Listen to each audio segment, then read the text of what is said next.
Il le fait le cœur gros, mais l'esprit avide de connaître l'existence nouvelle qui s'ouvre devant lui. Adieu, Franz. Surtout, profite de la chance que tu as.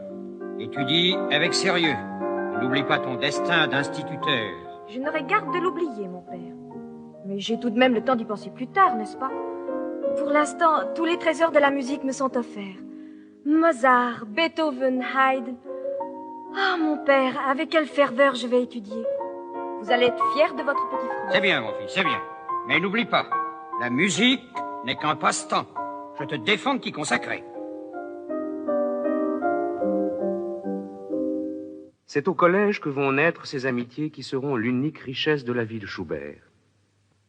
Parmi les jeunes gens élégants et frivoles qui recherchent comme par instinct l'affection et la présence de cet enfant taciturne et génial, il y a surtout Joseph von Spaun, son aîné de 9 ans, qui sera l'ami et le confident de toute la vie de Schubert.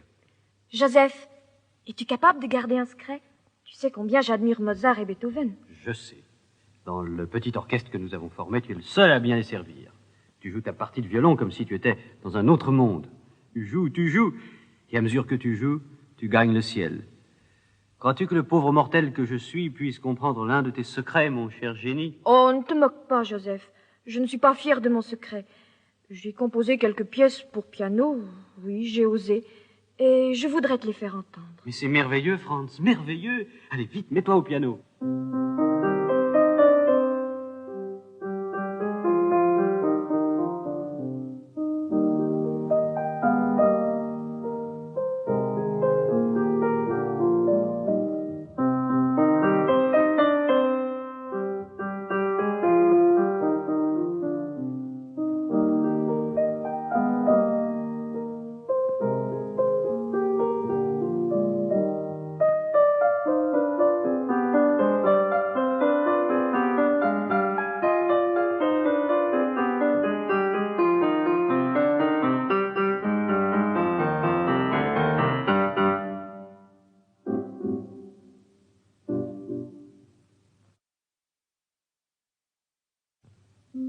Le voici donc engagé sur cette voie qui va le conduire à l'immortalité.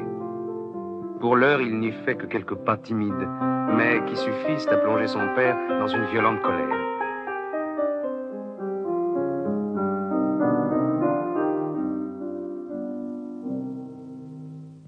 Ce petit fripon néglige ses études. Il ne pense qu'à la musique. Mais si c'était là son destin. Son destin, c'est moi qui m'en charge.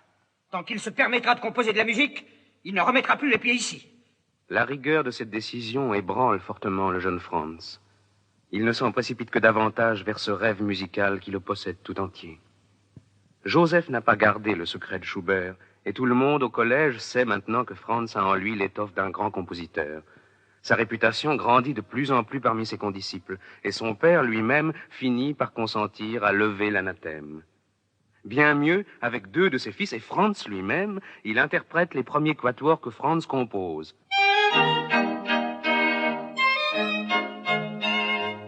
Étrange tableau familial que ces séances de musique où le plus jeune fait très vite figure de maître.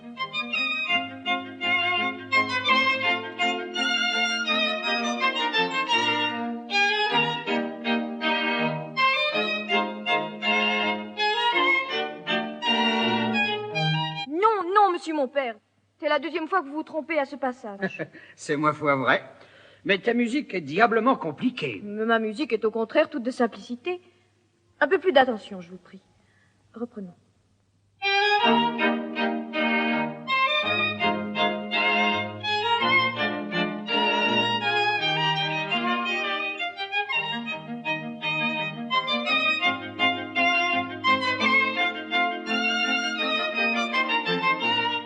Nous sommes maintenant en 1814.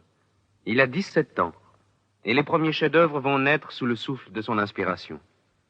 Il y a d'abord une messe en fa, puis surtout cette Marguerite au rouet qui marque de son signe le destin musical de Schubert, car il rencontre la forme d'expression qui va le mieux convenir à son art, le lied. Quand il découvre ce poème de Goethe, Franz est bouleversé.